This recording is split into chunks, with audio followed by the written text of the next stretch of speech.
Yeah. Good gaming, ladies and gentlemen. My name's Nider, and today we're gonna watch some new play cEDH. We're gonna watch some fun game at the Scruffy Octopus tonight that was played on September 7th. So of course pre-ban. We're gonna have in turn order Talion, JeskaTymna, Korvold, and then Tayam. So as part of the deck tech, Talion is I cast Talion, and then I wait until I get a opening for Tessa Demonic Consultation or a copy Dockside. Then right after we've got JeskaTymna. JeskaTymna is a deck that is looking to try to get Dockside and try to get infinite mana, so to recast Jeska and ping. Because it's a planeswalker, every time you cast a commander, she gets an extra loyalty counter.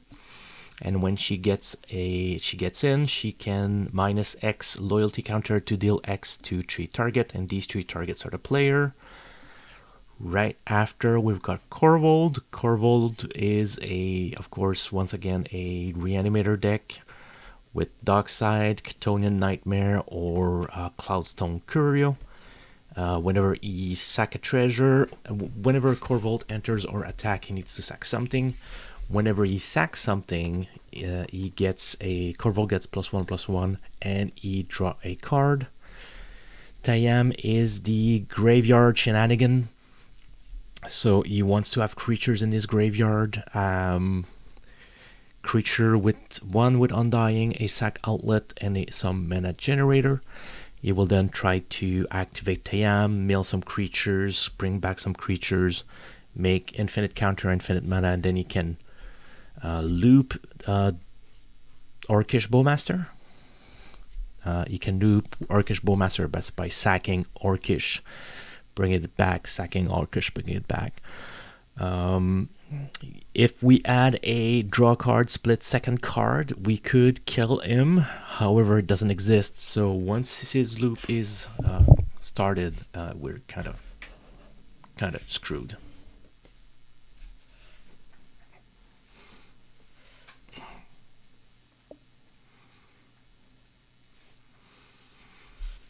So mulligans are done. Asking around if there's a pre-game action. Nobody seems to have one.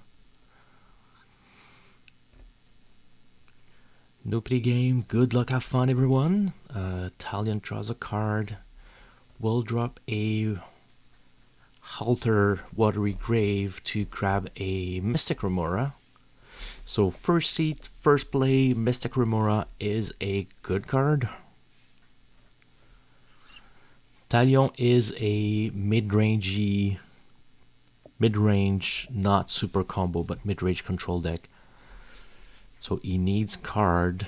JeskaTymna drops a Jewel Lotus, drops a Shockland, I believe. Oh, a fetch. Goes get a Plateau and drops a Vexing Bubble. So Vexing Bubble, new card from MH3.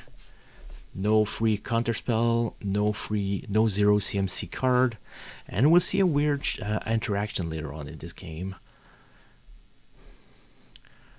Korvold, Ignoble Iarch,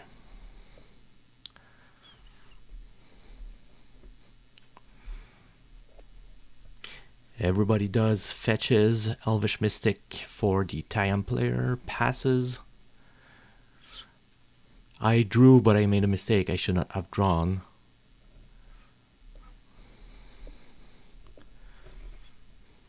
And then nobody's telling me that, oh, you need to pay for your fish. And then I'm like, oh, shit. Then I pay for the fish. Only have 1 mana right after. And I passes the turn.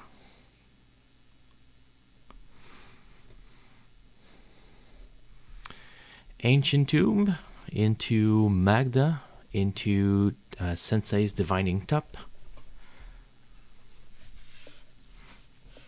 So JeskaTymna is feeding into the fish. That is a wonderful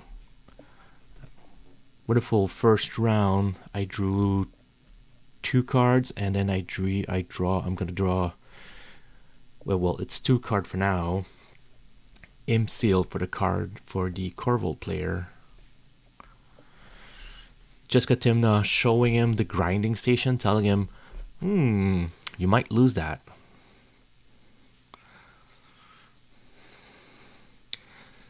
Soul Ring.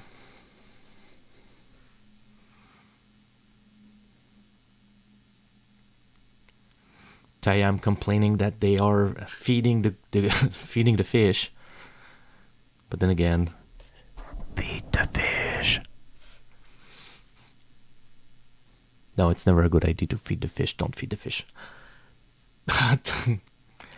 So, sure, complaining that they are feeding the fish into feeding the fish himself.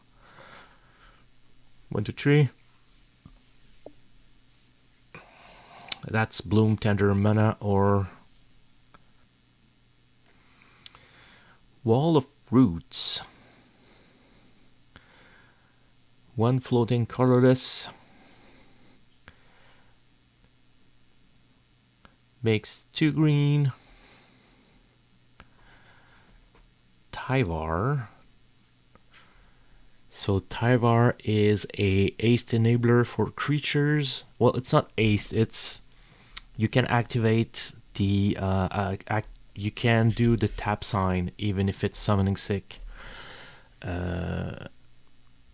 People asking, do I pay for the fish? And I'm like, yeah, nah, I'm good.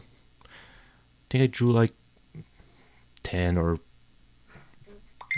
10-ish cards. I will discard for Windfall, Curse Mirror, Curse Totem, sorry, something. JeskaTymna goes and cast Tymna.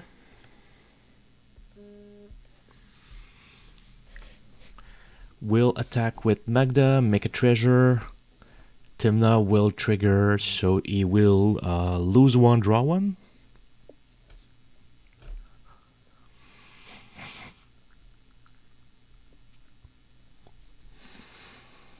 So September 7th, we were not aware of the bans, but we were already complaining about the dark side. We've been complaining about the dark side for a while.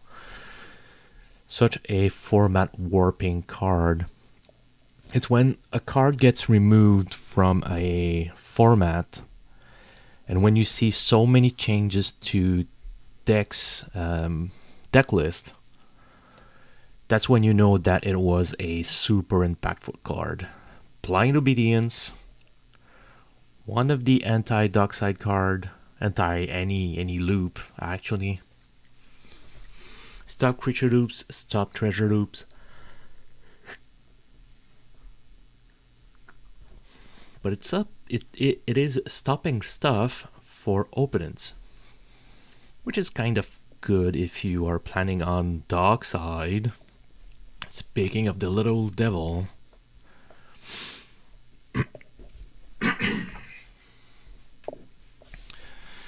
Dockside get drops. Talion tries to Force of Will the Dockside.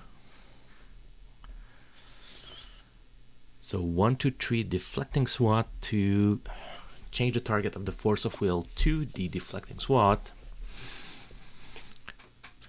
No second counter spell. It will go true.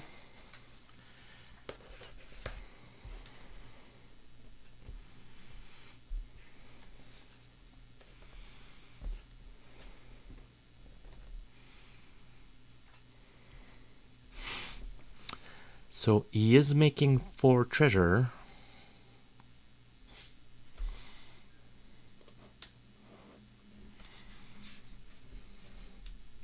Passes to Tayam.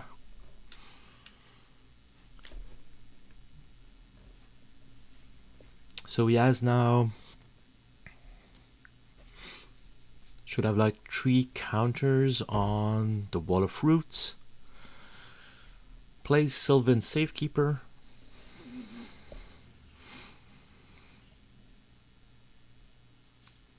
So +1 Tyvar to untap the Elvish Mystic.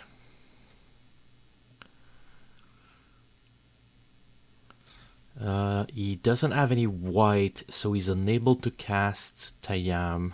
So that's why he wasn't. So it was sometimes I play and I'm like, why does he do stuff? And then doing the vid, now I realize why he didn't do it, because he didn't have white.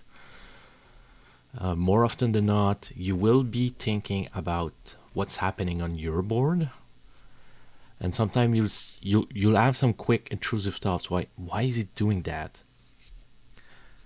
But sometimes you just don't think about it. So casting Talion on 2. Statistically, 2 is the CMC that has the most cEDH staples. It's 2, 1, and then 3.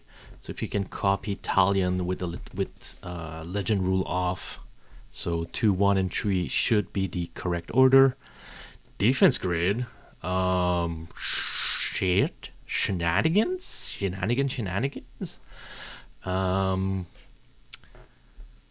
So he casted Dockside, he cannot sack the treasure, so it could be a good time to either copy or cast Dockside. So with the Dockside on the stack, he cannot sack the treasure. He will make 7, 5, 6 with 4, 5, well 4, 5 at the top right, 6 with the Soul Ring, 7th with the Urza Saga. He will activate Magda. This is why Magda is in a JeskaTymna deck. Fetches Hoarding Broodlord. Will exile face down a card. Activate Broodlord with Burnt Offering. Burnt Offering will allow him to sack Hoarding Broodlord to make 4. He does 4 black and 4 red.